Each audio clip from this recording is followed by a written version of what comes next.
नागेन्द्रहाराय तिलोचनाय भस्मांगरागाय महेश्वराय नित्याय शुद्धाय दिगंबराय तस्मै नकाराय नमः शिवाय। मंदाकिनी सलिल चंदन चर्चिताय नंदीश्वर प्रमथनाथ महेश्वराय मंदार पुष्प बहुपुष्प सुपूजिताय तस्मै मकाराय नमः शिवाय। शिवाय गौरी वदनाभ्यवृंद सूर्याय दक्षाधुरनासिकाय श्रीनीलकंठाय वरखध्वजाय तस्मै शिकाराय नमः शिवाय। वसिष्ठ कुंभो भौगोन्द्र मांद्र मुनीन्द्र देवार्चित शेखराय चंद्राक वैश्वानरलोचनाय तस्मै वकाराय नमः शिवाय। यक्षस्वरूपाय जटाधराय पिनाकहस्ताय सनातनाय दिव्याय देवाय दिगंबराय तस्मै यकाराय नमः शिवाय। नमस्कार दोस्तों, मैं अतुल द्विवेदी आपका नॉलेज बूस्टर में स्वागत करता हूं, अभिनंदन करता हूं। नागेन्द्रहाराय यतिलोचनाय भस्मांगरागाय महेश्वराय नित्याय शुद्धाय दिगंबराय तस्मै नकाराय नमः शिवाय। ये पंचाक्षरी मंत्र है और ये शिव पंचायतन स्रोत है। और इसमें आप देखेंगे नकाराय नमः शिवाय, मकाराय नमः शिवाय, शिकाराय नमः शिवाय, वकाराय नमः शिवाय, यकाराय नमः शिवाय। इसके पाठ से जो भाग्य में दोष है, जो भाग्यहीनता है, वो नष्ट हो जाती है। आज मैंने इन्हीं श्लोकों के साथ में ये वीडियो शुरू करने जा रहा हूं। जैसा कि आप जानते हैं कि सूर्य का नवम भाव में क्या प्रभाव पड़ता है, क्या विलक्षण प्रभाव है, क्या विलक्षणता लिए हुए है, ये समझना है।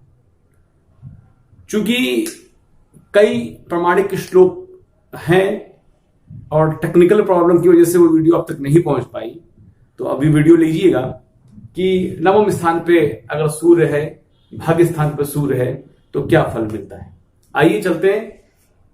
मेरे जो प्रिय दर्शक हैं उन दर्शकों से निवेदन है कि उसको नोट डाउन भी कर सकते हैं और इसका व्यापक अर्थों में हम लोग इसको समझेंगे। हम लोग किसी व्यक्ति विशेष की बात को नहीं समझेंगे, व्यापक अर्थों में समझेंगे। और पर्सन टू पर्सन ये जो रिजल्ट होते हैं वेरी करते हैं। किन्हीं में दर्शक का एक फोन आया, मैसेज आया कि अष्टम भाव का सूर्य जो है, अष्टम भाव का सूर्य उनके जिंदगी में वो लक्षण नहीं दे रहा है जो मैंने रिजल्ट बताए हैं। देखिए, उनसे मेरा कहना है कि 9 ग्रह होते हैं और 9 ग्रहों में अगर कोई ऐसे योग आपके बने हुए हैं जिसमें वो योग इन दोषों को नष्ट कर देता है। मान लिया गजकेसरी योग बन जाएगा, मालव्य योग बन जाएगा, या पंच महापुरुषों में कोई योग बन जाएगा। ऐसी कंडीशन में यहां का जो सूर्य, उसका नगण्य प्रिय जो अकाल मृत्यु, आकस्मिक मृत्यु की बात बताई है, ये फिर फल नगण्य हो जाते हैं, कई दोषों को नष्ट करता है। अब मैं इसको ऐसे एग्जाम्पल समझ सकता हूं कि शुक्र यदि केंद्र में आ जाए, तुला का होकर, वृक का होकर मिथुन राशि में अगर शुक्र लग्न में आ जाए, तो आप समझ सकते हैं 360 दोषों को नष्ट करता है कुंडली के। उसी तरीके से बृहस्पति कर्क का होकर केंद्र में बैठ जाए या उच्च राशि में बैठ जाए, तो जो है कम से कम 10,000 दोषों को नष्ट करता है, 10,000 दोषों को। इसलिए जो है पर्सन टू पर्सन ये वैरी करेंगे। ये ज्योतिष है और इसमें जो है हम और भी योगों को देखते हैं। ये एकमात्र वीडियो आपके लिए नहीं है कि आप इसको मान बैठें और ना इसको लेकर जज्बाती होइए। दूसरी बात यह है कि संत की कृपा और भजन में बड़ी ताकत होती है। जो व्यक्ति भजनानंदी है, जो व्यक्ति सत्य की राह पर चलता है, इस पर भी तो ये दोष कुंडली के उसके कुछ बिगाड़ नहीं सकते। तो मुझे लगता है कि उनके प्रश्न का उत्तर मैं दे चुका हूंगा। तो चलते हैं, सूर्य जो है नवम भाव में क्या फल देता है।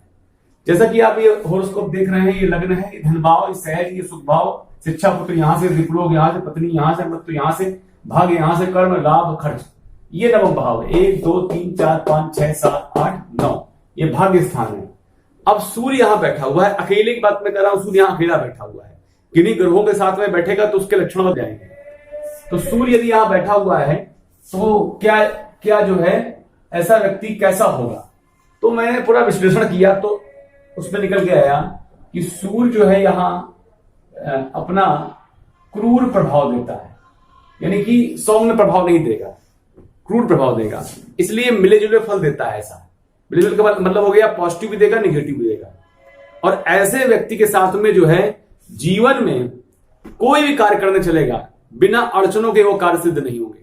पढ़ाई के साथ में, शिक्षा के साथ में, नौकरी के साथ में, विवाह के साथ में, जीवन के अन्य महत्वपूर्ण पहलुओं में बिना अड़चनों के वो सूर्य जो है कार्य को सिद्ध नहीं होने देगा। सूर्य अतिशय मेहनत करवाता है और मेहनत के साथ साथ में अनायास भाग्य को जगा देता है। उसकी मेहनत का फल जो है लगता ही नहीं कि इस व्यक्ति का ऐसा कुछ होने वाला है, और अनायास उसको उसका लाभ मिल जाता है। सूर्य इस तरह जगा देता है।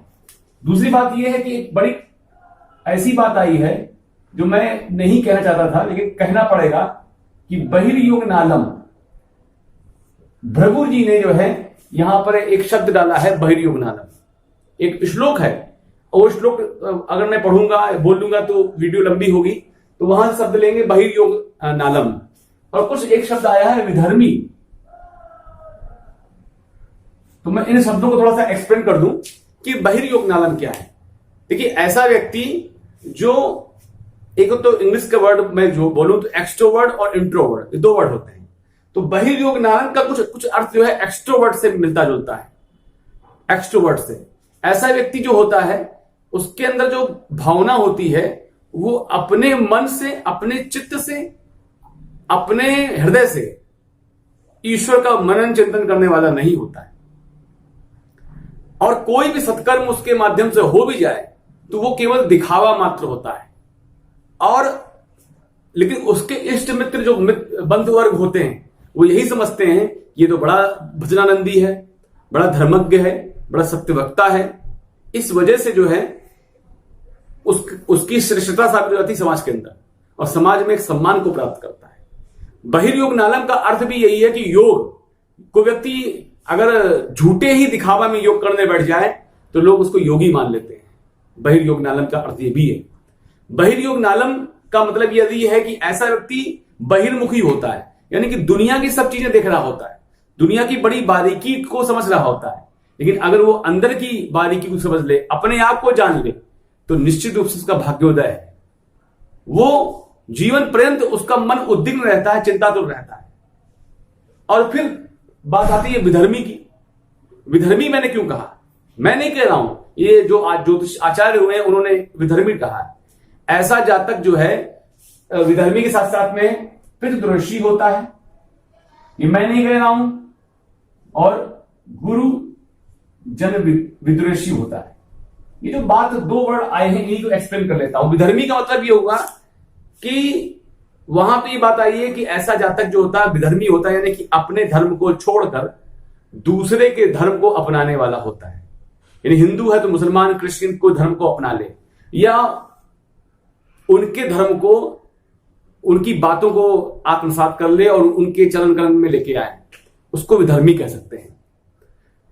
लेकिन इसको मैंने आज के परिप्रेक्ष्य में एक्सप्लेन किया कि विधर्मी का अर्थ यह भी है कि विधर्मियों के यहां नौकरी करना भी एक विधर्मी तत्व को लेता है। ऐसा व्यक्ति जो है विधर्मियों के यहां नौकरी करके धन लाभ कमाता है और दूसरों के धन लाभ से जो है धन लाभ कमाता है, यानी दूसरे उसको जो है अपनी प्रॉपर्टी, अपनी संपत्ति और धन प्रदान करते हैं। ऐसा जातक किसी अपने उम्र की बड़ी महिला से धन और संपत्ति का लाभ प्राप्त करता है। सूर्य का फल है यह, और भाग्य उसका उदय होता है। सूर्य का उपासक हो सकता है ऐसा व्यक्ति, शिव का भक्त हो सकता है।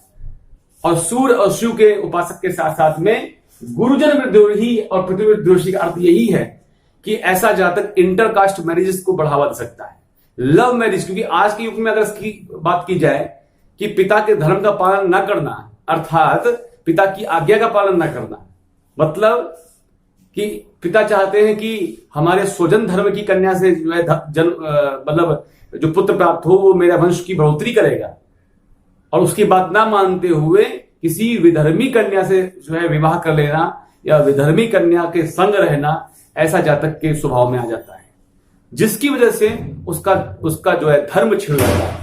क्योंकि ये धर्म भाव भी है, धर्म क्षीण हो जाता है।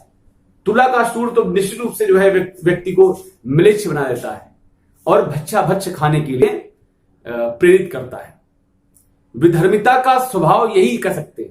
यवन काल में जब मुस्लिमों का आक्रमण हुआ, उस टाइम पे हजारों हिंदुओं को मुसलमान बनाया गया, तो क्या कहा जा सकता है कि सूर्य उनका नवम भाव में था? ऐसा कहना ठीक नहीं है। उस काल में जो है ये चीजें हुई, जब मिशनरी आने लगे, जब अंग्रेजों का काल था, तो उस काल में जो है जितने भी हिंदू थे उन लोगों को ईसाई धर्म से जो है ईसाई धर्म में उनको लाया गया। तो ये क्या कहा जाएगा कि सूर्य उनका नवम भाव में था? इसलिए ऐसी बात कहना किसी कुशल दैवज्ञ की पहचान नहीं होती, और इसका विश्लेषण किसी कुशल दैवज्ञ यानी कुशल ज्योतिषी ही कर सकता है। सूर्य का अर्थ यही है जो मैंने निकाला है कि ऐसा व्यक्ति जो होता है बड़ा वैज्ञानिक दृष्टिकोण का होता है, यानी कि धर्म को नाप तोल के समझने वाला।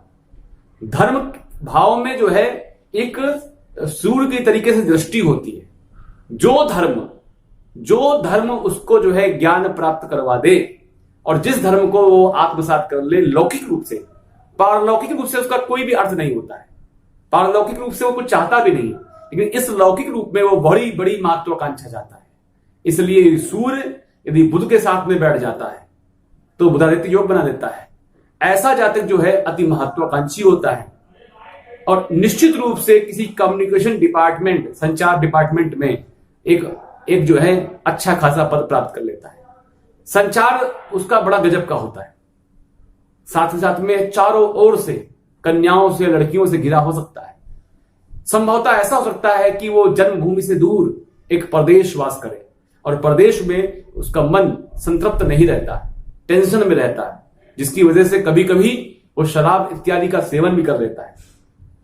साथ ही साथ में अपनी महत्वाकांक्षा को इस हद तक लेके जाता है कि वो एक सामान्य घर में पैदा हुआ बालक, वो एन केन प्रकार उच्च पदासीन होकर बैठना चाहता है, अपनी महत्वाकांक्षाओं को पूरा होता देखना चाहता है। ऐसी कंडीशन में उसके व्यवहार उसके मित्रों के प्रति, उसके शत्रुओं के प्रति जैसे गिरगिट का व्यवहार होता है, वैसा ही व्यवहार होता है। बहिर्योग नालम का अर्थ यही है कि मंत्रेश्वर जो मुनि ने ऐसे व्यक्ति को गिरगिट की तरह रंग बदलने वाला कहा है। गिरगिट की तरह रंग बदलने वाला कहा गया है। ऐसा व्यक्ति गिरगिट कंडीशन में रहता है। तुला का सूर्य अगर बैठ जाए यहां पर आके नवम भाव में, तो गिरगिट की तरह से रंग बदलने वाला ऐसा जब तक मिल जाता है, ये उसका स्वभाव में हो जाता है। तो विधर्मी, पितृदृषि, गुर्जन विदृषि, गिरगिट की तरह रंग, बहिर्योग नालम, ये कुछ अशुभ फल बताए। मैंने अशुभ फलों के बारे में पहले चर्चा कर ली, क्योंकि और इसके बाद में जो है जब यहां पे मेष राशि में भी सूर्य हो, यानी कि 1 नंबर सूर्य हो, तो ऐसा व्यक्ति निश्चित रूप से धनाढ्य होता है। और ऐसा व्यक्ति जो है अगर पीसीएस की तैयारी कर रहा है तो एचडीएम जैसे पद को प्राप्त कर ले जाता है। यदि ये पद प्राप्त ना हो पाया तो पूर्ण धनी होकर किसी कंडीशन पर वो किंग मेकर की भूमिका पे उतर आता है। अगर ये विधायक खुद ना बन पाया या नेता ना बन पाया तो किंग मेकर की भूमिका में उतर आता है। और ऐसी कंडीशन में ऐसा जातक जो होता है वो राजाओं को बनाने का काम करता है, चुनाव में एक सक्रिय भूमिका निभाता है। मेष राशि का सूर्य जो है राजाओं के तरीके से सारे उसकी इच्छाएं पूरी होती रहती है, लेकिन कभी कभी धन का अभाव भी वो सहता है। यदि अगर ऐसा सूर्य पड़ा हुआ है, पिता से उसकी अनबन है, तो समझ लीजिए कि ये लक्षण है कि आपका भाग्य साथ नहीं दे रहा है। पिता से अनबन होना यानी आपका भाग्य साथ नहीं दे रहा है। आप इस लक्षण को मान लीजिए। पिता से अनबन नहीं है, पिता से आपकी मैत्री है, इसका मतलब कुंडली में आपके और भी योग बड़े जबरदस्त हैं, इसलिए जो है पिता से आपकी मैत्री है। नहीं तो निश्चित रूप से अगर सूर्य यहां बैठा हुआ है तो पिता की उम्र को घटाता है, पिता को रोगी बनाता है, और साथ ही साथ में जो है अगर पाप राशिगत हो या पाप ग्रहों से दृष्ट हो तो निश्चित रूप से पिता की उम्र को घटाकर पिता की जो है अकारण मृत्यु भी करा सकता है, और अकारण जो है वो एक गंभीर बीमारी से परेशान भी हो सकते हैं। ये जो है इस जातक की कुंडली से दिखता है। ऐसा जातक जो होता है जिसका सूर्य यहां बैठा हुआ है, यदि मिथुन, कन्या और धनु राशि में सूर्य बैठा हुआ है तो ऐसा व्यक्ति निश्चित रूप से गवर्नमेंट जॉब में जाता है, और साथ ही साथ में एक उसके अंदर एक विलक्षण प्रतिभा और होती है कि वो अंग्रेजी या कोई एक ऐसी भाषा, उन भाषाओं पर उसका विशेष कमांड होता है, किसी एक भाषा का कमांड होता है। सूर्य जिसका यहां बैठा हुआ होता है उसके चेहरे पर जो है एक विशेष लालिमा युक्त जीवन होता है। कभी कभी जो है यहां का सूर्य जो है मुकदमा या विवाद भी देता है, डिस्प्यूट भी देता है, और वो डिस्प्यूट्स जो है किसी स्त्री को लेकर हो सकता है। कोई स्त्री जो बड़ी उम्र की है उसको धन लाभ कराती है। ऐसे जातकों के हाथ में चौपोटा होने की कंडीशन होती है, 4 पोटे हो सकते हैं अगर शनि की स्थिति में आता है, तो ये चीजें देखने को मिलती हैं। सूर्य अगर ऐसी स्थिति में होता है तो व्यक्ति को वाहन से, माता उसकी कुछ चिड़चिड़ी स्वभाव की हो सकती है। माता क्योंकि मातृभाव है तो माता उसकी जो है थोड़ी चिड़चिड़ी स्वभाव हो सकती है, या कह सकते कि माता के अंदर एक अहम मनता सकती है, एक अहंकार की भावना हो सकती है। ये जो है सूर्य माता को अहंकार दे सकता है। साथ ही साथ में पिता भी एक समाज के एक अच्छे अंग हो सकते हैं और समाज में बहुत चीजों को रिप्रेजेंट कर सकते हैं।